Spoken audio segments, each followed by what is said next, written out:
I've asked us all to come on this conference call because I want to get a sense as to what's happening with the curfew. That's an area that could be dangerous to the community if we don't pay attention to it.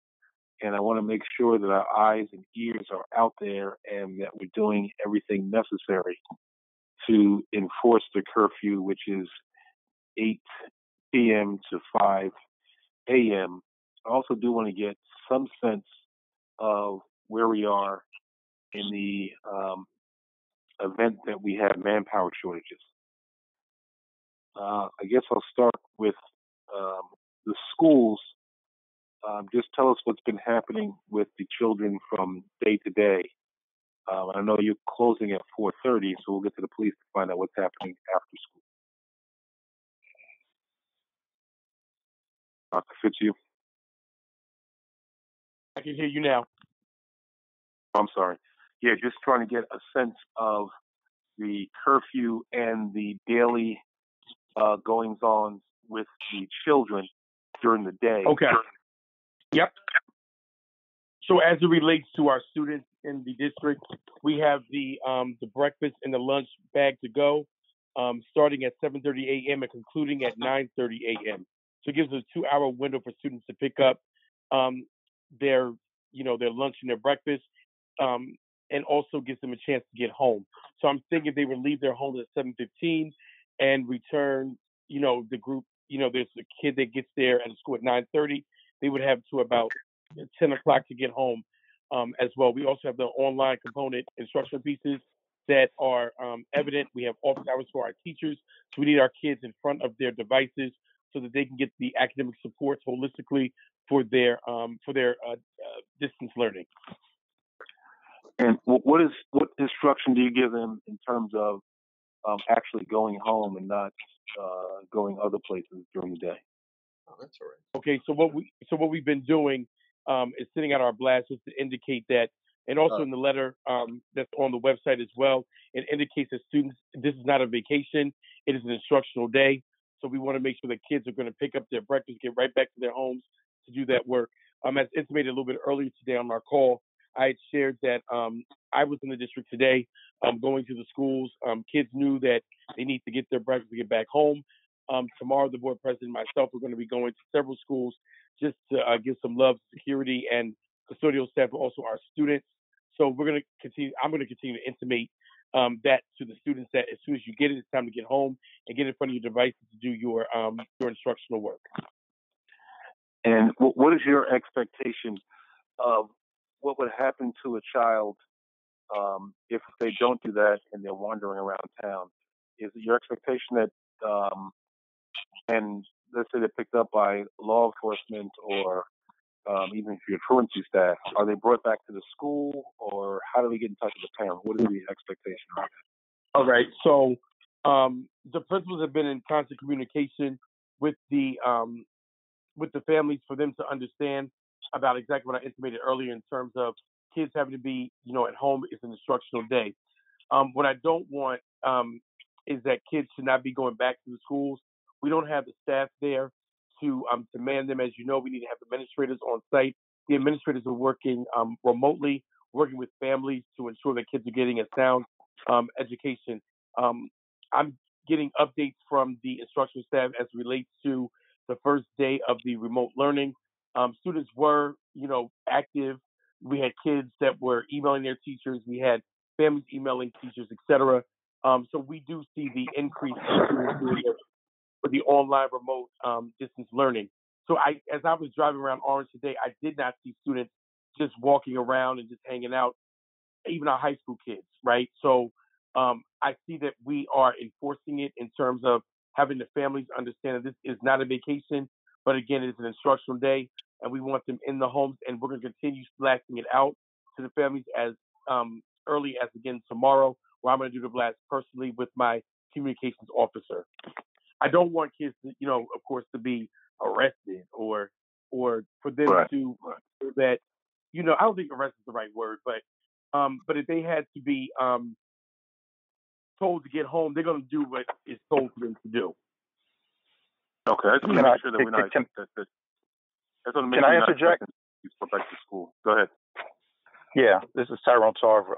I want to be careful with the word, with some of the wording that, as a school district, that we put forth. We can't, as a school district, enforce any policies or any decisions for us to make the children stay at home. They have the option, I believe, anytime during the day to do whatever work is put in front of them. The buildings are closed. We can't, even if some of our people drive around, it's not in our jurisdiction to pick up any child and bring them back to the district, and into any building during the school closure period. That's nothing that the district can enforce. We can stress to the parents that we want them to do, be home to do the work. But if they choose to not to do the work at that particular time during the day, or if they want to, and you can correct me if I'm wrong, Dr. Fitzhugh, but I believe my conversations with some other board presidents and with Ms. Clean, I don't think we can strictly, or even just use the word enforce, that between the time they get home from picking up lunch, which may be 10 a.m. till 2 p.m., that they're supposed to be at home. And if they're not home between that time, they're in violation of something that was put in place. Okay. Well, so I'm not in disagreement. What are you experiencing? Go ahead. So what I'm not seeing is kids that are not doing the work. We are encouraging them to do the assignment. The teachers being very visible and on these platforms, it's helping them to stay motivated and stay engaged, right? Good. So that's what we're seeing as a district at this time. Okay. Mm-hmm. Police that's why I tell want me to what you're estimate seeing that. with the. Yeah, I'm sorry, Mayor. I'm sorry. But police, tell me what you're seeing with respect to the timing and the restriction after the school hours. Well, excuse me, Mr. Mayor. Yes. I want to be careful with that again, because there are no school hours right now. No, I mean the traditional school hours. I mean after the school day. Well, and to again clarify, there is no school day or set school hours right now. I believe lawfully, the kids can do the work anytime they want to do the work throughout the day. No. I'm speaking about after the curfew time. Okay. I mean, after all of this is done, this period. So, are we strictly talking about curfew, or are we talking about after the school closures are done? No, I first wanted to hear about what's happening during the day, and you guys have covered that pretty thoroughly. Now I want to ask the police what they're experiencing as of the curfew hour, which I believe is 8 p.m. to 5 a.m. All right, thank you. Okay. Police? Okay. Go ahead, Ben. The police You want to get this time? Go ahead. Yeah, the police are on. All right. Well, up until this point, we haven't really seen any issues. It's been the second night. However, we do have patrols out there, and like you said, we don't want to, come across in a certain way to the kids or anyone. So basically, what we do is, if we do see them out, we're going to tell them the situation. A lot of people don't know, honestly. So we let them know, and they comply and they go home. We really haven't had any issues up to this point. Do you think it would be useful for us to have informational for officers to give out as they see people after the 8 o'clock hour? Absolutely. We have information package. We also have information package concerning the COVID-19 that we do hand out to, people. So, Chris, can you coordinate with them? Gross, can you coordinate with them to make sure they have something that's really setting forth the language of the governor's order? You can make it clear and concise, but it should be something that they give out so they are informed. Because I think there was some confusion around the restaurants, and the takeout and the drive-through. But I think you clarified that today, but that should be more clear. That's fine, Mayor. I'll definitely do that. There was confusion, Mayor, because the first notice that came out from OEM on the state and county level only summarized the executive order and didn't provide a summary of all of the paragraphs. So as soon as we were notified, we changed the notice and had it delivered. But then there were still some restaurants that decided that they could still have seated service. So that's been clarified. Okay, and we have the information out about that, correct? Yes, we do. Okay. Police, just how are you handling, or if you're doing arrests, how are you handling the cells, the cleaning of the cells, and so forth? The cells are being cleaned all the time, whether people are housing them or not. But we're trying to minimize the arrests and by putting them on summonses, either third and 14th degree. But obviously, there's times that an arrest needs to be effected. Right. And with that being said, we're trying to, because now you're going to run into problems with the county with them housing them. You know, we're trying to get them in. We're getting on the phone with the judge and either getting them released or housed. But to this point, there's been no issue with that. But if there does become an issue, we're well equipped to handle it. Okay. Fire, anything to report? We had a meeting after the meeting as it relate to an event. We had lost a number of firefighters. I will reach out tomorrow to the other public safety agencies in other towns and try to get a MOU as it relates to resources or personnel in the event that we fall short. And also we're looking at a modified schedule. Right now they work 1 day with 3 days off with 4 tours. We may have to reduce that to 3 different tours. We're still figuring out the logistics on that. We should have something for you by tomorrow. Okay. Director, just be mindful of what I told you before, which is that I reached out to the business administrator in Newark, who, as you know, relationship with us, and he was to reach out to his fire director and public safety, so they should be receptive to your outreach. And if they're not, you need to let me know that so I can circle back with Eric. Yes, I'm gonna reach out to Ambrosi and Chief Jackson tomorrow, and I'll get with you, Chris, and let you know exactly what the response was. Police, how do we look in terms of a reduction of force if necessary? We have our plans in place for that. We have a couple different tier levels. It's all based on percentage of personnel not coming to work. So we're pretty well equipped with that. And the last resort would be to, ask other agencies for assistance. And we have a scheduled conference call tomorrow with Irvington, with East Orange. So we're going to work that out and we'll keep you posted. Okay. Yes. But if you look at our plan, which we handed out today, it's, we laid it out detailed, pretty detailed. Just with your plan, in the event that you do have to use neighboring towns, specifically police, there should be, I guess the BA and the director can have this conversation with any police that we do use on how we treat our children with respect to patrols and so forth. Absolutely.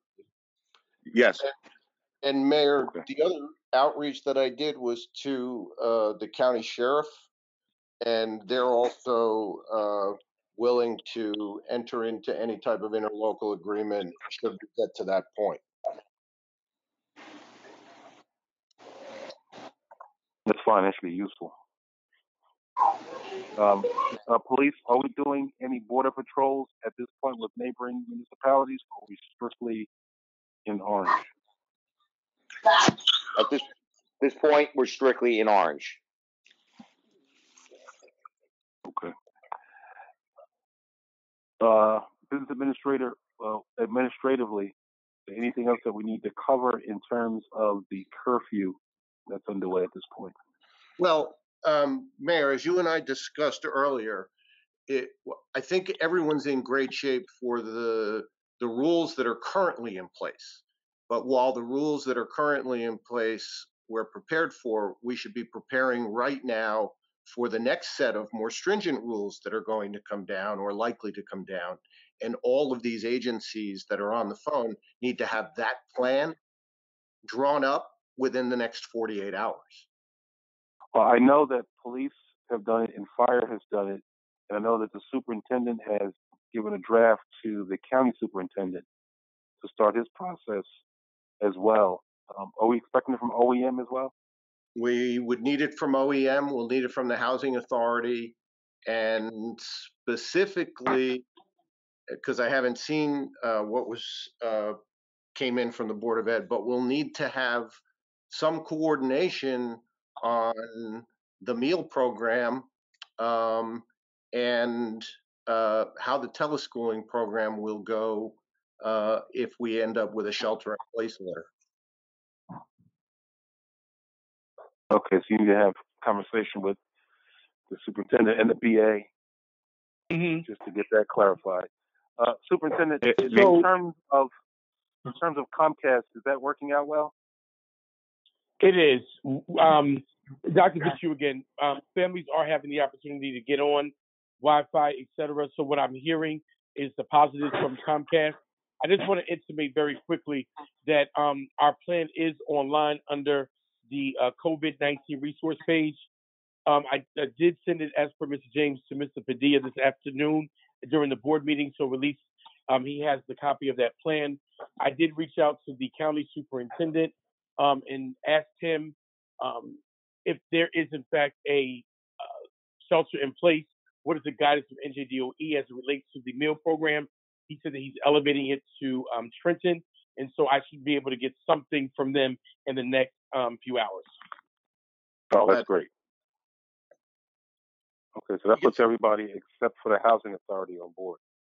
Right, and as soon as that guidance is handed down, if we can get it to the rest of the OEM team so that we can figure out their role in whatever that plan is, as minimal active as it might be. Yes, Chris, Mayor, this is Raymond speaking. So what we have to do, we have to incorporate everybody's plan and submit it to the state. So Elvin is just waiting on getting everybody's plan from each agency, but we can incorporate it, submit it to the county, and then to the state. Right. So if you will follow up again with Dr. McNeil to find out where they are with theirs, so that we close the book on that. We set a meeting time for tomorrow morning with Dr. McNeil, so we should have that by 11.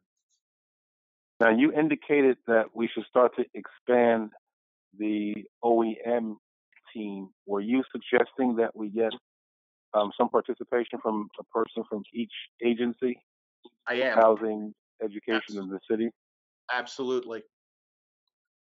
There are going to be issues that come up that will require us to have a representative, not only from everybody who's on this call, but from some of the people who couldn't make it on the call. And so we should officially designate those people as part of the OEM plan. We should get them credentials, and they're going to need to have that identified to the county OEM and then submitted to the state. Well, in the next 24 hours, why don't you get a designation from each person and submit a memo to me of all the names and make sure we have every department covered. Dr. Fitzhugh, this is regarding OEM and the state and county's request that we expand it to make sure that we have representation from every agency that's affected. I'm aware. So within 24 hours, you can submit a name to someone. And when you have your meeting tomorrow, Chris, with Dr. McNeil, if you can get his name. I will. I will. Okay. Does that cover every issue that we had open? For now. Yes. As we all know, things are going to continue to change. So we'll just be prepared. But I want to maintain a communication dialogue so that we're always updated and we don't fall behind as this thing changes so quickly. Anybody have any other questions? I think No, when we mail someone, Dr. Fitzhugh, I just wanted to let you know that I just got your email. Fantastic. Mayor, Yes, sir. Deputy Chief Padilla. Yes. Just if anyone has the emergency operating plan, we weren't scheduled to update until 2021. We can use that. We can refer to it. If you don't have a copy of it, shoot me out an email. I'll send it to you. We can update that as we go.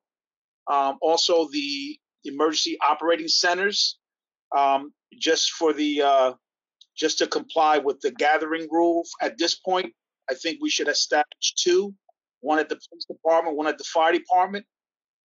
We should restrict access to that area, disinfect, restrict access. And before anyone goes in, they need to be screened. Just maybe like check a temperature, ask a couple of basic questions, make sure they don't contaminate the teams, and close it off to anyone with the only one authorized to be in are the OEM teams. If something bigger is to happen, as Chris mentioned, we should consider a bigger facility where we can have space where we're not too close to each other to work. Well, why don't you undertake the task of designating those two places? We'll go by for a visit. Let's designate them and get them decontaminated, cleaned, and prepared for our emergency provisions. And, okay. And Elvin, the updating of the plan as the same as what we talked about before with regard to creating the list of essential businesses. I really want you and Raymond to draw on Kitnice's background and experience. You should sit with her in the morning to do both the update and the list. Absolutely, Chris. I actually, at your request, I reached out to her regarding some water department issues and or non-issues at this point, and I did mention that we need to sit down at your request. The other thing, Mayor, to the extent that we're going to be establishing centers, it might be easier to establish a location in a closed building that's not being used 24/7 or a closed facility. We should determine whether or not we have to go to a church or whether there's a facility that the Board of Ed has that's on a first floor that's large enough to accommodate the OEM team. We can certainly look at that. And the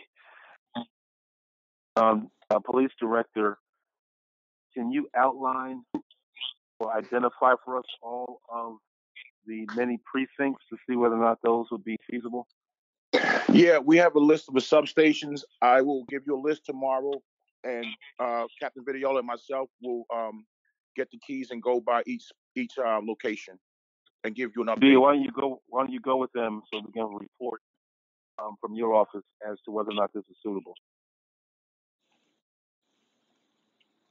And Mayor, the one last item, and I'm sure you spoke with Director Warren, but Director Warren and I had a conversation after the meeting today, and we will speak with Walter McNeil tomorrow, but the director has already engaged some of the community organizations to help with the food program for seniors. Oh, good. We just did a distribution today from a restaurant and from McDonald's, and we're going to continue to do that. We're getting people coming on board regularly, and I forget what building we're going to next, but we're going to continue to go from place to place. So that'll work out perfectly. The other thing that Kit indicated is that if we do it correctly, and there are restaurants who want to participate in the food program, that we can actually feed seniors and other eligible populations through those restaurants, and they would ultimately be reimbursed under the OEM submission. But why don't you give me the details of that so that we can start to set that up? And I want to put an informational out there to people that it is available, that they should not go starving because they have to stay in or they may be quarantined. There has to be a way that we can get food and basic provisions to them. So I need to have that plan kind of going immediately. We'll have that for you by late morning. That's fine. And Dr. Fitzhugh, are you getting any inquiries or questions about things that are happening or about needs that families have?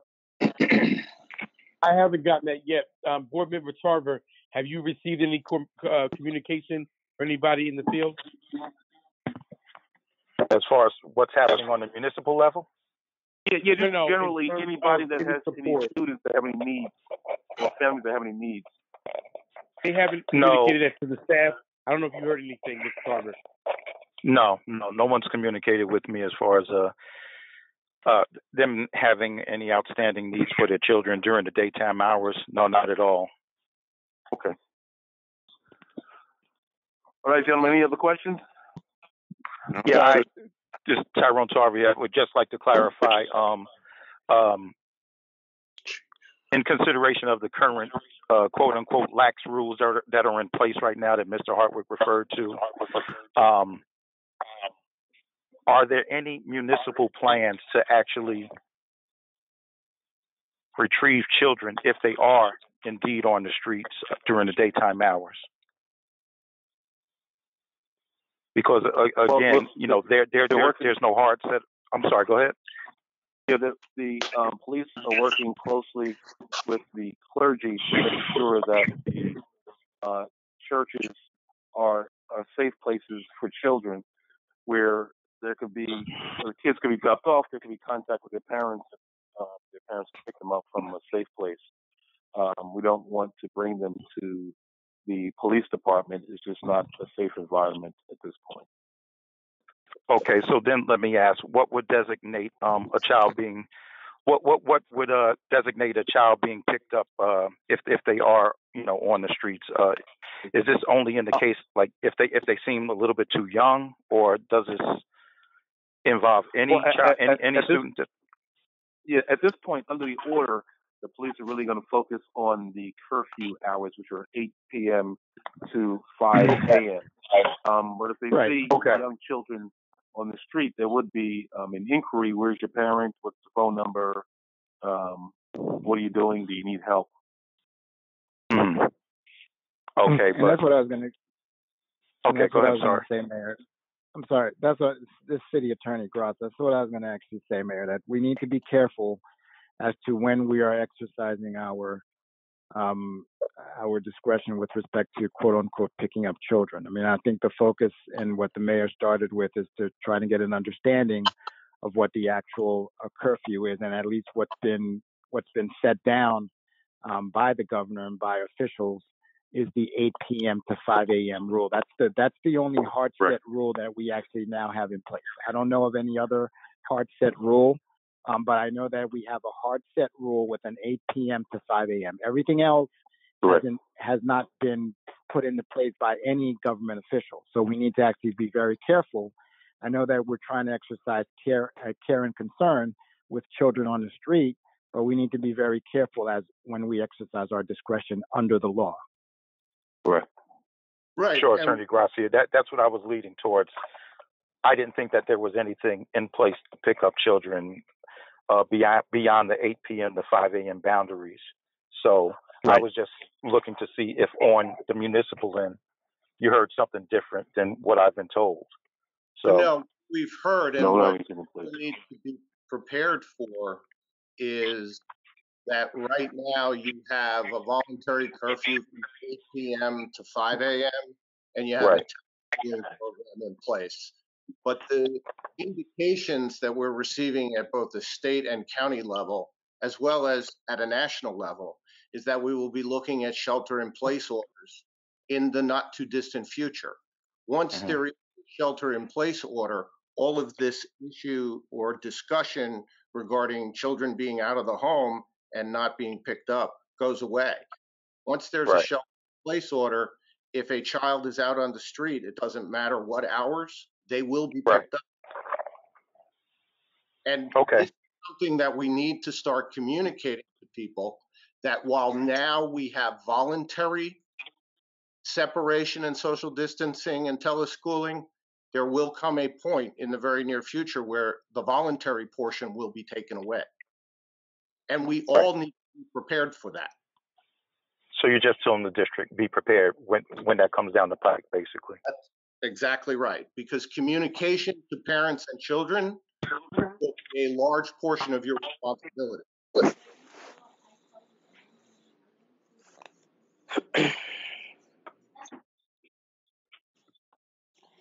Okay, I understand everything. Thank you.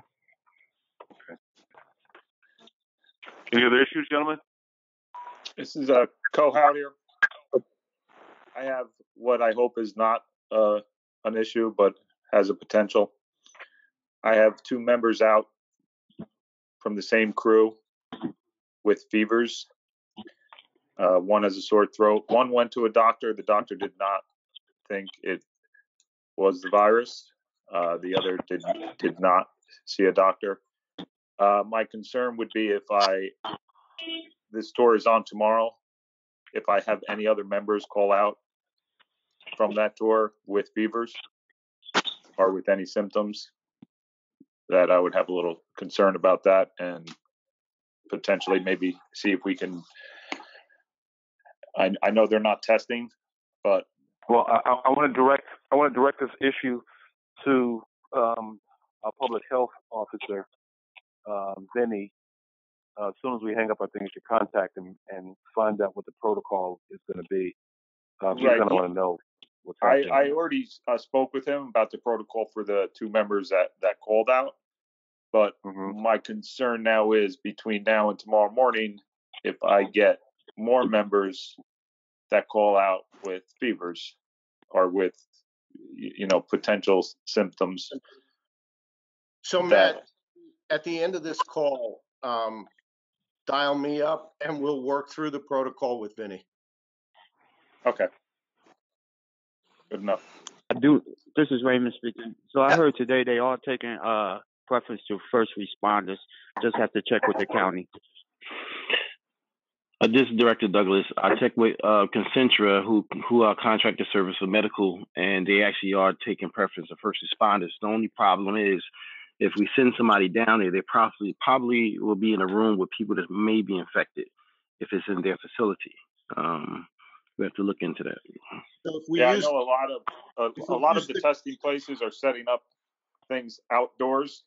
Yeah. When when it's possible to prevent that issue.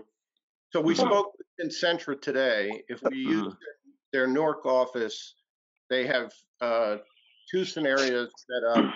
One is the use of a side entrance directly into a testing office, and the other is assuming the weather's okay, they have the tent set up outside. Okay. So Mayor Warren? Yes. Is Adrian Wooten. I have a question. So as counsel, I've received telephone calls. I've been saying gentlemen all the time. I didn't know you were on the phone. I'm sorry. I just connected maybe like 5-10 minutes ago. So I've received telephone calls from senior buildings, from seniors who are concerned about other seniors. So what are we going to do, or to whom do I direct these calls to whenever a wellness check would need to happen? I have Vinny working now on a protocol for us to follow up with. I'll know in the morning what action to take. Okay.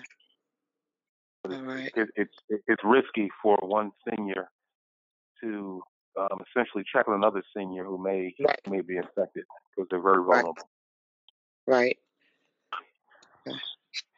Okay. And so I have another question. Yes. So we know what the protocol and the questions and answers that are going on, like they have gone on in 340 Thomas Boulevard. But do we have it documented from other senior facilities in the city?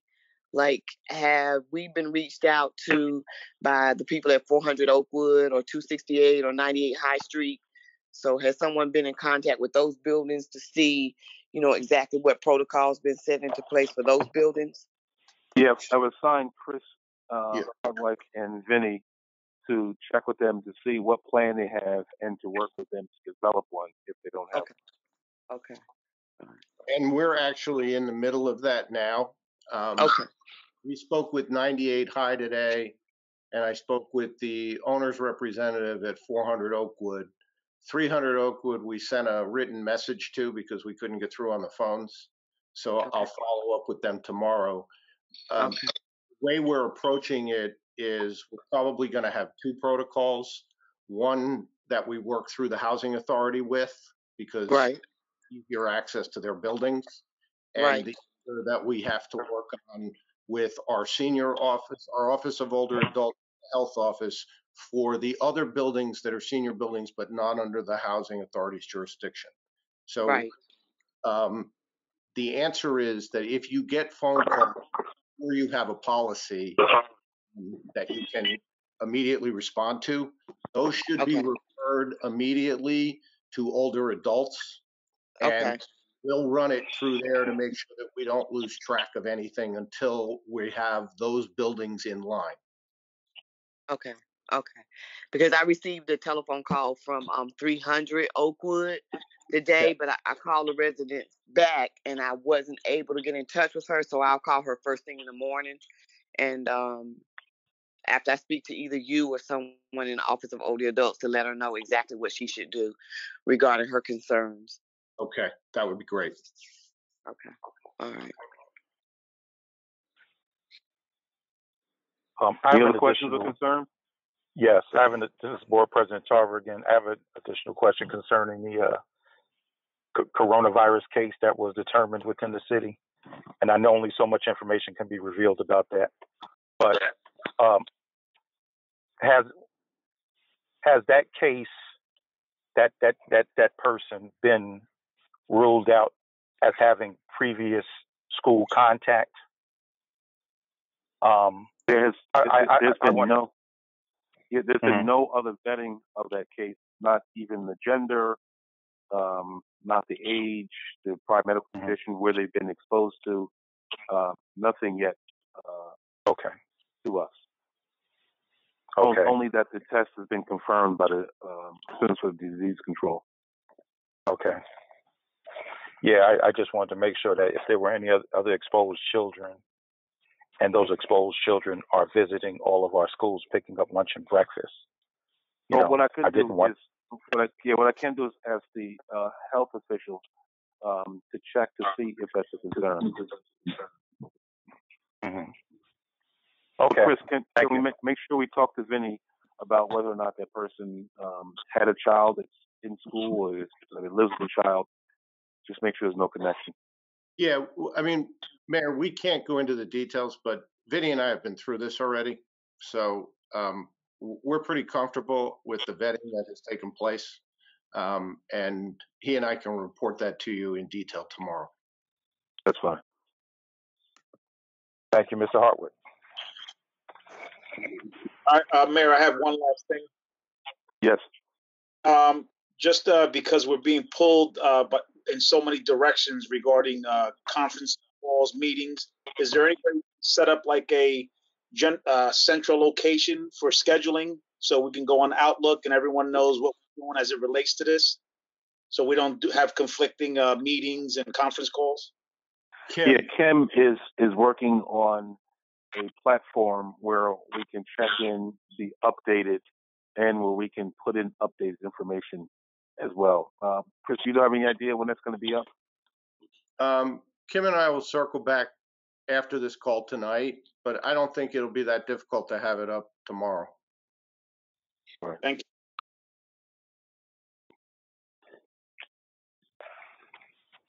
Any other questions, concerns? The issue is going to be, we're going to give you a password access to the account. Try to remember the password. That's fine.